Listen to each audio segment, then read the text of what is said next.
Every time before going home, I deliberately wet my hair. Then I acted completely exhausted. That way, my mom believed I had been training hard at the swimming pool, but in reality, I went to internet cafes with my coach every day to play games. I never took training seriously at all, until one day, when I was faking it again, I suddenly ran into the local swimming champion. Seeing the brand new headphones he got for winning, my face was full of envy, thinking about how my mom took out a loan to hire this coach. My conscience suddenly started hurting. So the next day, I went to the internet cafe and begged the coach to train me into a swimming champion. But the coach thought I wasn't cut out for swimming. He even scolded me harshly. That changed the moment I showed my natural talent in the water. His attitude flipped instantly, because in me, he seemed to see his younger self, but his training intensity was beyond what most people could endure. At 3 in the morning, he dragged me to the swimming pool. Sometimes once I got in the water, I stayed there for more than 10 hours. Even when I was completely exhausted, there was zero sympathy on his face. If my movements weren't perfect, a beating was unavoidable. After beating me, he would kindly take me out to eat and tell me that becoming a champion meant learning how to suffer. When I got home, my younger brother saw the injuries on my back and immediately told our mom, but her reaction was shocking. Late at night, she quietly came into my room, looking at the bruises covering my back. She knew for sure the coach had beaten me, but thinking that this could lead to a swimming championship, she chose to look the other way. That decision only made the coach more brutal. Any failed assessment meant another vicious beating. I never complained once. For the next month, I slept through classes during the day and got beaten at the pool every night. My swimming skills skyrocketed, but my heart grew unbearably heavy. I hid underwater in fear, too scared to come out. No matter how much I begged, the beatings never stopped. Soon, it was competition day. My mom waved flags wildly in the stands, her voice echoing through the pool. I swam with everything I had, but I was still 1 second too slow. I finished in second place. Even so, my mom was overjoyed. Compared to my past results, this was already a huge improvement. Afterward, the whole family sat together to celebrate. Then my younger brother said something that made my father's face change instantly. 뭐하니까 다른 거야?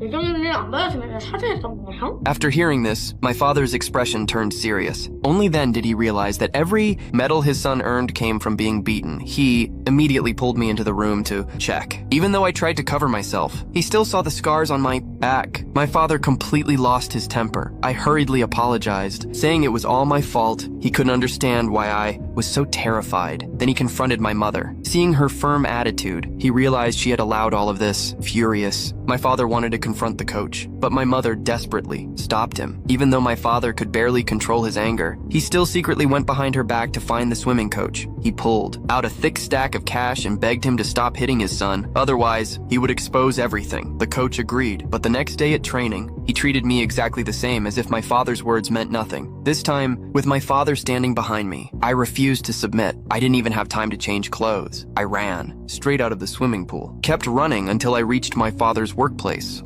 The frustration inside me finally burst out. Couldn't understand it. I used to love swimming so much I didn't know when it suddenly became something I hated. After I came back, my mom found out that I had run away. Her emotions exploded. Because of this, my parents argued for a long time.